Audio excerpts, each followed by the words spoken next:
نبی کریم صلی اللہ علیہ وسلم 63 سال تک دنیا میں رہے. 40 سال کی عمر میں نبوت ملی اور نبوت کے بعد 23 سال دنیا میں رہے. 13 سال مکی زندگی اور 10 سال مدنی زندگی. نبی کریم صلی اللہ علیہ وسلم نے اس دن کو سیلیبریٹ کرنے کا، منانے کا ایسا کوئی فارمولا ہمیں نہیں دیا. حدیث شریف میں بس اتنا ملتا ہے کہ نبی کریم صلی اللہ علیہ وسلم پیر کے دن روزہ رکھا کرتے تھے، سوموار کے دن روزہ رکھا کرتے تھے اور ہر سوموار کو روزہ رکھتے تھے. صرف ربیع الاول کے سوموار کو نہیں، ہر سوموار کو روزہ رکھتے تھے. نبی کریم صلی اللہ علیہ وسلم سے اس متعلق دریافت کیا گیا تو نبی کریم صلی اللہ علیہ وسلم نے ارشاد فرمایا کہ اس دن میری پیدائش ہوئی. بس حدیث شریف سے ہمیں صرف اتنا ہی ملتا ہے. پیر کا دن کیا ہے؟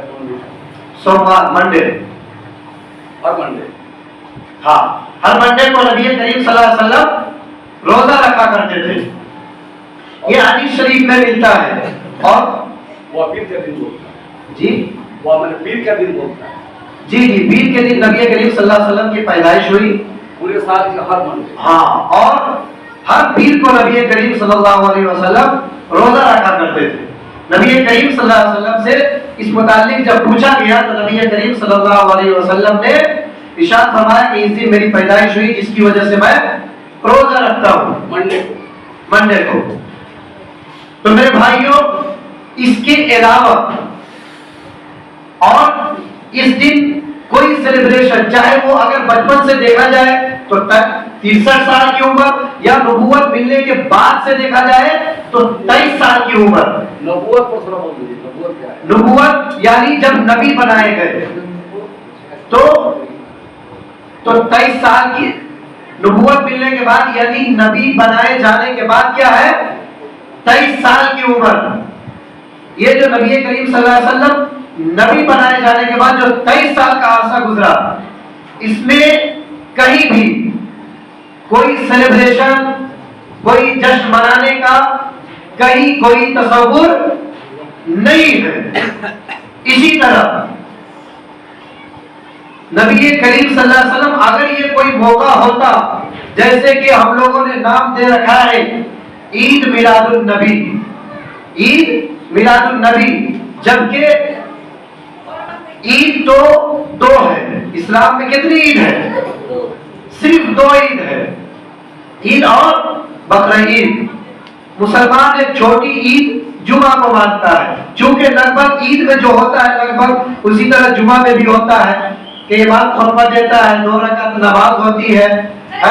لوگ نہا دھوا کر کے صاف صفائی کر ایک دم اچھے کپڑے پہن کر کے آتے ہیں. کچھ مشابہت ہے، چھوٹی عید اسے بولا جاتا ہے. اس کے علاوہ عید کا کوئی تصور نہیں ہے.